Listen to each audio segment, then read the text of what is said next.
धन्यवाद परमेश्वर पिता। आज भने एकजना सरजीले दिनुभएको गवाईले धेरै नै मन छोयो। उहाँको जीवन एउटा दलदलमा फसेर, कुलतमा फसेर, जान रक्सीको चपेटामा फसेर उहाँको जिन्दगी नै बर्बाद भइसकेको र परमेश्वर पिता पाएपछि उहाँले एउटा उमङ्ग छुट्टै जीवन पाएको गवाई चाहिँ यहाँ मैले राखेको छु। यस्तै गवाईहरू पनि, अन्य गवाईहरू पनि छन्, यहाँले सुनिदिनु होला र मेरो च्यानललाई लाइक, कमेन्ट र सब्सक्राइब पनि गरिदिनु होला। विशेष धन्यवाद, आभार प्रकट गर्दै जय परमेश्वर। मेरो नाम रमबहादुर मगर, तनहुँ दमौली झपुतार सक्षमबाट आएको र सत्यवचन परम ईश्वरीय मार्गदर्शन सामाजिक संस्थाका हाम्रा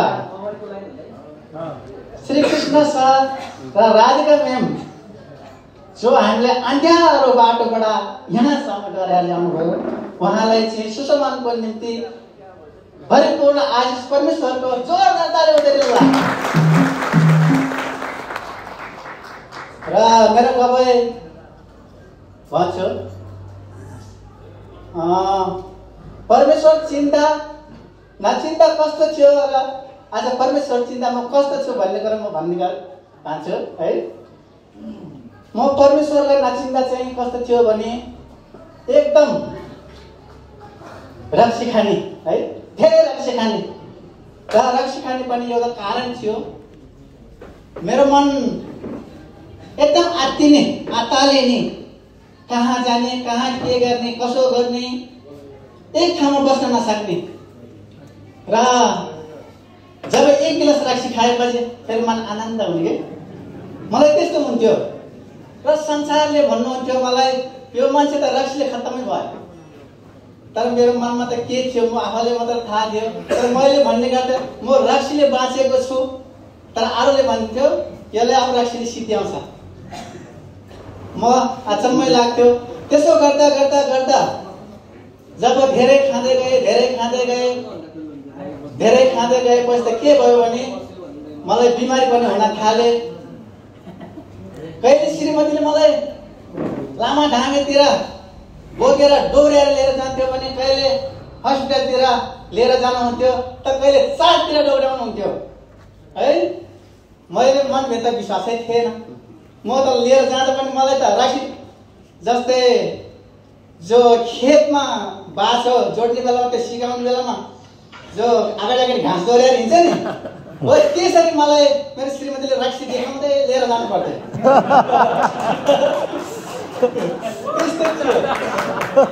त्यस्तै थियो नत्र त जानु जान्न। त्यस्तो थियो। त म सचमुच त कति 4 चोटि त भारतपुर हस्पिटलमा पुगेँ।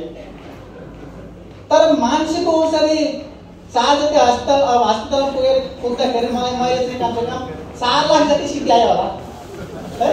4 लाख जति सिद्ध्यायो। फेरि आउने, रक्सी छडाउने, फेरि जाने, फेरि खाने, फेरि आउने, फेरि रक्सी खाने, फेरि यस्तो गर्दा गर्दा 4 लाख सिद्ध्यायो। त वास्तवमा साह्रै नै खेद। त्यसो गर्दा गर्दा गर्दा म यस्तो अवस्थामा पुग्यो कि सचमुच त अन्तिम स्टेपमा आइपुग्यो। अनि म जब सुत्ने कोठामा मलाई हेर्न आउने मान्छे पनि यसरी नाक खोलेर आउनुहुन्थ्यो कि म रक्सी खान आएँ है। त्यस्तो भयो। मलाई भेट्न आउने मेरो आफन्त जानहरूले भन्नुहुन्थ्यो कि अब यो मान्छे धेरै बाँच्दैन, बस यसलाई चाहिँ अन्तिम इच्छा खै खाना दिनुहोस् भन्नुहुन्थ्यो।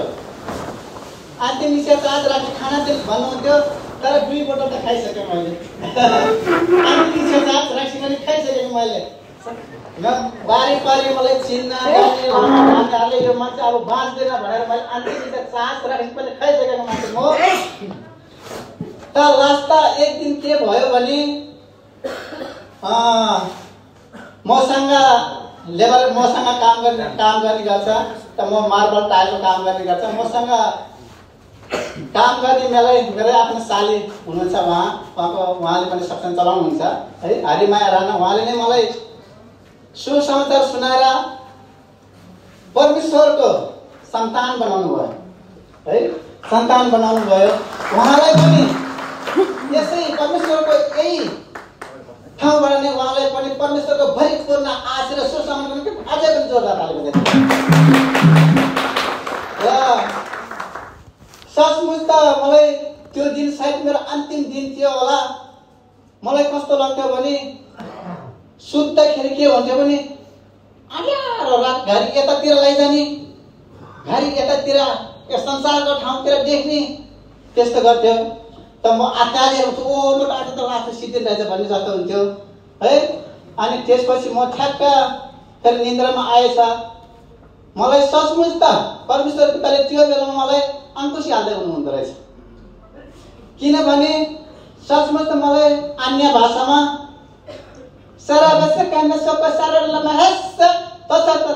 भन्ने जस्तै मेरो कानमा गुन्जियो क्या है। अनि त्यसपछि मैले भने उहाँ मलाई सन्तान बनाउनु हुने मेमलाई भन्नुभयो, साली तपाईँको अन्य भाषाले मलाई चाँगै दिनुहोस्। त्यो दिन मैले परमेश्वरको आशिष माग्नुभयो र त्यो दिन सालीले आएर ठ्याक्कै मलाई चाँगै दिनुभयो, आशिष दिनुभयो। त म बिस्तारै बिस्तारै परमेश्वरको राज्यमा जानुभयो। गएपछि फेरि रक्सी त छोडेकै थिएन मैले, तर खाना चाहिँ खाने, तर त्यहाँ चाहिँ अवश्य जाने। मैले माइमा कहिले छोडेन। जबसम्म म माइमा जुदिसकेपछि आज एक दिन पनि, एक हप्ता पनि मैले बिराएको छैन, म पुगेकै हुन्छु। जति सुकै जस्तो सुकै काम आए पनि म त्यहाँ पुगेकै हुन्छु। र माइमाको हरेक परमेश्वरले दिनुभएको गवाई शिक्षा वचनहरू खाने गर्छु। त एक दिन यस्तो भयो कि फेरि खाँदै त थिए, तर औँसीको दिन थिए। त्यो दिन दिदीको हातबाट टिका लाउने दिन थियो। यस्तो टिका लाउने त बस्यो, त्यहाँ बिहार छ, रक्सी छ, सबै टन्नै छ है। अब म के गर्ने?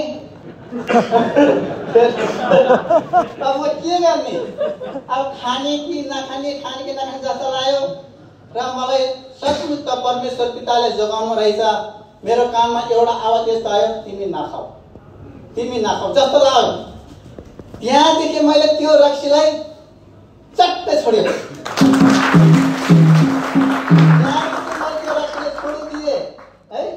छोडिदिए। अनि त्यसपछि त आज हेर्नुहोस् परमेश्वर पिताले 35 वर्षको हुँदा पनि मलाई 60 वर्षको बनाउनु भएको थियो भने आज म 45 वर्षको भयो। तर म 20 वर्षको जस्तै बिहानै 6 बजेदेखि लिएर बेलुका 7 बजीसम्म काम खाटिन्छ। परमेश्वर पिता सचमुच त महान छ।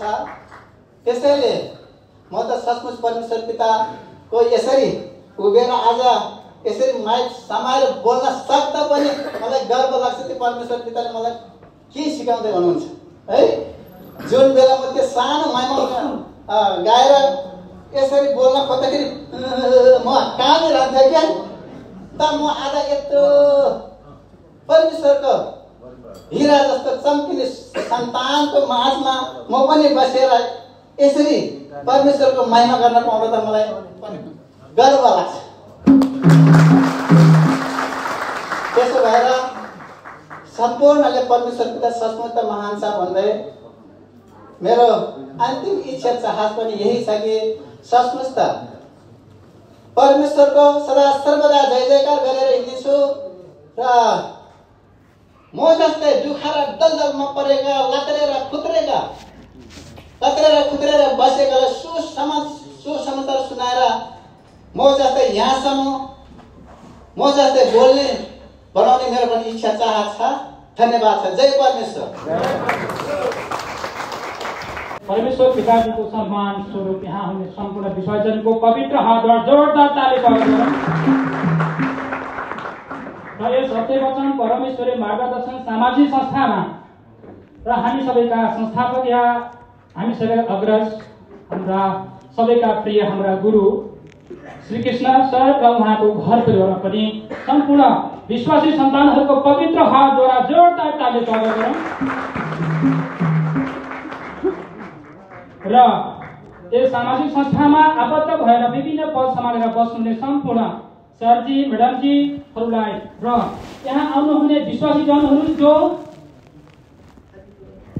परमेश्वरबाट केही पाउँछु भन्ने दृढ संकल्पका साथ विश्वासका साथ यहाँ आउनुभएका सम्पूर्ण विश्वासी जनहरूलाई म रेशम थापाको तर्फबाट न्याय व्यक्त गर्न चाहन्छु। आज परमेश्वरले गर्नुभएका चमत्कारिक कामहरू जो म गोर्खाधिकार यहाँ बताउनु पाउँदा अति नै हर्षित छु र समयलाई म धेरै खेर नफालिकन किनकि सम्पूर्ण सन्तानहरूले यहाँ गवाई भन्नुपर्नेछ, शिक्षा भन्नुपर्नेछ, त्यही कारणले म गवाईलाई छुट्याउँदै मेरो गवाई सुरु गर्न चाहन्छु। म एक जागिरको सिलसिलामा म इन्डियामा सर्भिस गर्ने मान्छे। त्यस बेला मेरो के भएको थियो भने जब मेरो शरीरको दाहिने कोखा यता दुख्न थाल्यो र मैले गएर चेकअप गराउन जाँदाखेरिमा डाक्टरले भन्नुभयो कि तपाईको दाहिनेपट्टिको किडनीमा 17 mm को पत्थरी र पिसाब थैलीमा 7 mm को पत्थरी छ भनेर भन्नुभयो। अनि मलाई त पहिले नै फिलिङ भइरहेको थियो कि पक्का नै मलाई केही न केही त छ। त्यसपछि मैले त्यही कुरा मेरो श्रीमतीलाई बताएँ। मेरो श्रीमती पनि अत्यन्तै विश्वासी हुनुहुन्छ, मेरो घरमा नै सत्संग चलाएर बस्नुहुन्छ र मैले श्रीमतीलाई भने कि यस्तो छ के गर्ने होला, म हस्पिटल गएर अपरेसन गर्नुपर्ने भएको छ। अनि श्रीमतीले भन्नु तपाईले अपरेसन गर्नु पर्दैन, परमेश्वरमाथि विश्वास लिनुहोस्, परमेश्वरको प्रार्थना गर्नुहोस्, परमेश्वरको अन्य भाषा बोल्नुहोस्, तपाईको पक्कै परमेश्वरले यो फाल्नुहुन्छ। तर म पनि गलतसँग गरेको त के थिएँ, 9 वर्ष भइसक्यो, फेरि पनि म परमेश्वरमा डुब्न सकिरहेको अवस्था थिएन। त्यसपछि जब म अवकाश प्राप्त भएर म नेपाल आएँ, मेरो घर गोर्खा आएँ, त्यसपछि मलाई यस्तो फिलिङ भयो कि जतिखेर पनि म परमेश्वरको भजन गाउने, परमेश्वरको महिमा गर्ने, परमेश्वरको शिक्षा बनाउन त्यस्तो मलाई फिलिङ भयो। त्यही अनुसारले मैले कारबाही गर्दै गर्दै गर्दै गएँ। त्यसपछि हस्पिटलमा गएर चेक गराउनु गयो त 17 mm को पत्थरी 8 mm मा झारिदिनु भयो। परमेश्वरले पुरा सिद्धेको छैन, अझै भन्नु बाँकी छ। र फेरि मलाई के भयो भने अब म त धेरै ब्याडमिन्टन खेल्ने मान्छे, ब्याडमिन्टन खेलेको कारणले होला भनेर फेरि मलाई के भयो, दुख्न थाल्यो। फेरि मैले त्यहाँ के भने भन्दा अब त्यसरी हुँदैन, यो त फेरि पनि चेकअप त गराउनु पर्यो। मेरो श्रीमतीले भन्नुभयो चेकअप गराउनु पर्दैन, तपाईको पत्थरी 8 mm 17 mm बाट 8 mm मा झार्नु भयो। त 8 mm को पत्थरी कसरी नफाल्नु होला, परमेश्वरले पक्कै पनि फाल्नुहुन्छ भनेर श्रीमतीले भन्नुभयो।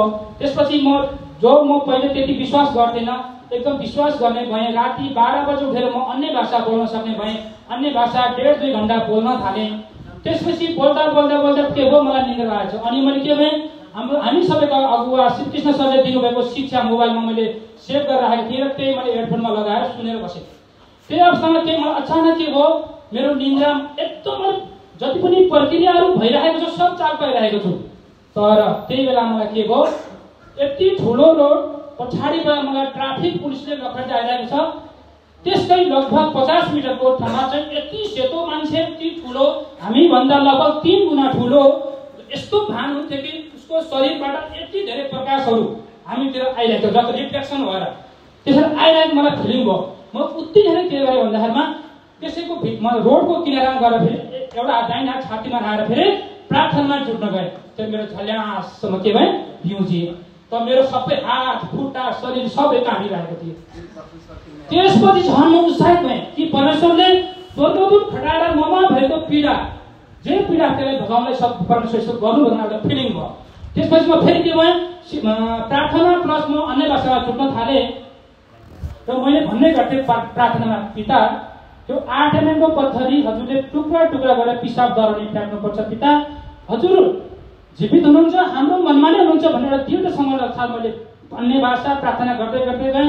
त आज 4 दिन भयो र मलाई यस्तो फिलिङ भयो कि तिम्रो शरीरबाट केही नकारात्मक चिजहरू बाहिर निस्किँदैछ, मलाई त्यस्तो फिलिङ भयो।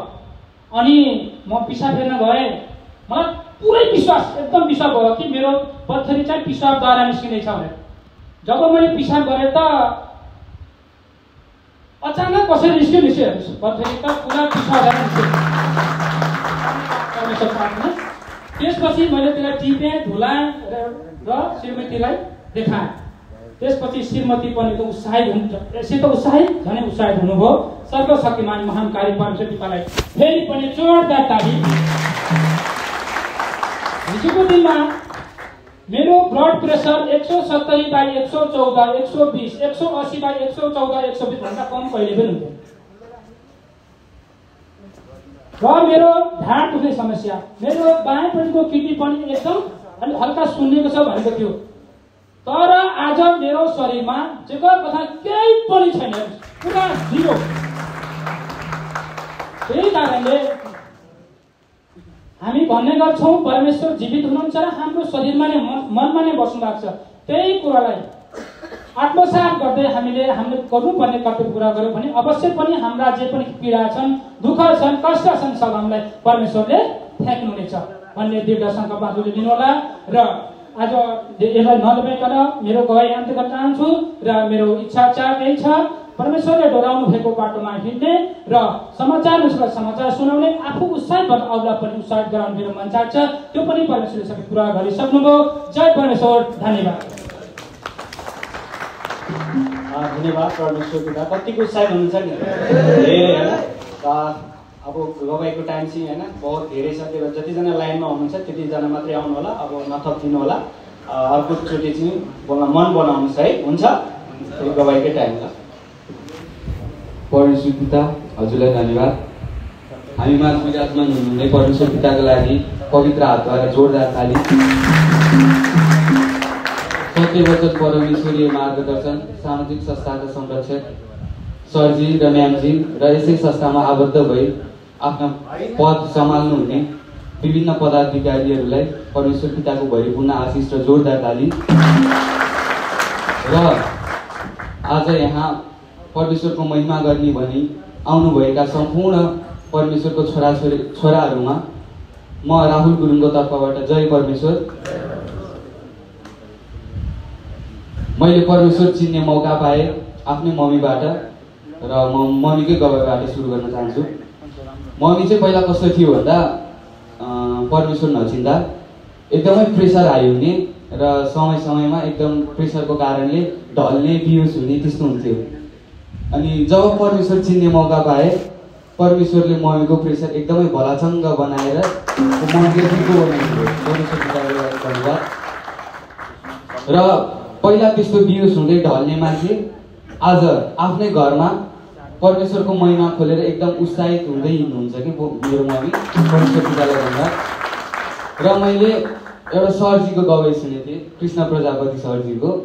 उहाँको चाहिँ कस्तो भने 2टा छोरी भएको र एक छोराको एकदम चाहज भएको। तर डक्टरले चाहिँ के भन्नुभएको भनेपछि तिम्रो बच्चा हुँदैन भन्नुभएको रहेछ होइन। तर उहाँले चाहिँ छोराको एकदम चाहज राख्नु भएको रहेछ। अनि उहाँले परमेश्वरसँग माग्नु गएको रहेछ, परमेश्वर मलाई त छोराको एकदम चाहज छ, मलाई त हजुरले छोरा दिनुपर्छ भन्नुभएको रहेछ। अनि उहाँले माग्नु भएछ, परमेश्वर मलाई छोरा दिनुपर्छ र देब्रेपट्टि गालामा डिम्पल हुनुपर्छ भन्ने माग्नु भएछ होइन। अनि सचमुच परमेश्वरले उहाँलाई छोरा दिनुभएछ, त्यही पनि देब्रेपट्टि गालामा डिम्पल बसेको। अनि मैले यो गवाई सुनेको थिएँ कि, अनि मलाई पनि लाग्ने ओहो अरूको त यसो दिदी बहिनी छ, भाइ बहिनी छ, मेरो नि भइदियो भए म पनि कति माया गर्थेँ भन्ने त्यस्तो लाग्ने मलाई नि।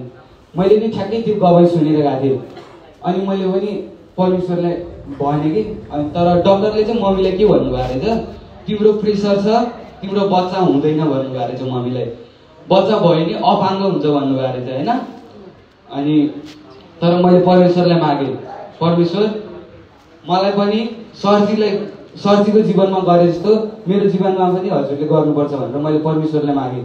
परमेश्वर मलाई पनि सरजीको जस्तै बहिनी दिनुपर्छ र देब्रेपट्टि गालामा डिम्पल हुनुपर्छ भनेर नै मागेँ मैले पनि परमेश्वरलाई। र सचमुच परमेश्वरले आज 11 वर्षको अन्तरालमा देब्रेपट्टि गालामा डिम्पल भएको बहिनी दिलाउनु भयो मलाई पनि। त्यसैले हामीले अरूको गवाईबाट पनि उत्साहित हुन सिक्नुपर्छ कि होइन। आफ्नो गवाईबाट पनि उत्साहित बनाउने र अरूको गवाई पनि सुन्दै उत्साहित बन्दै त्यसलाई प्र्याक्टिकलको रूपमा अघि बढ्दै जानुपर्छ। अब होइन, अब यहाँ गवाई सुनेर मात्र त्यसलाई मनमा दबाएर राख्नुहुन्न, त्यसलाई प्र्याक्टिकलको रूपमा प्रयोग गर्नुपर्छ। अब तपाईँहरू पनि अब गवाई भन्ने चाह छ भने त्यसलाई नलुकाउनुहोस्। तपाईँहरूको गवाईबाट पनि कोही कसैको जीवनमा दबाई हुनसक्छ। त्यसैले आफ्नो गवाई परमेश्वरले गर्नुभएको चमत्कार सबैले सुनाउँदै हिँड्नुपर्छ। परमेश्वर पिताले त्यो पनि पुरा गरिसक्नुभयो हजुरको जीवनमा पनि।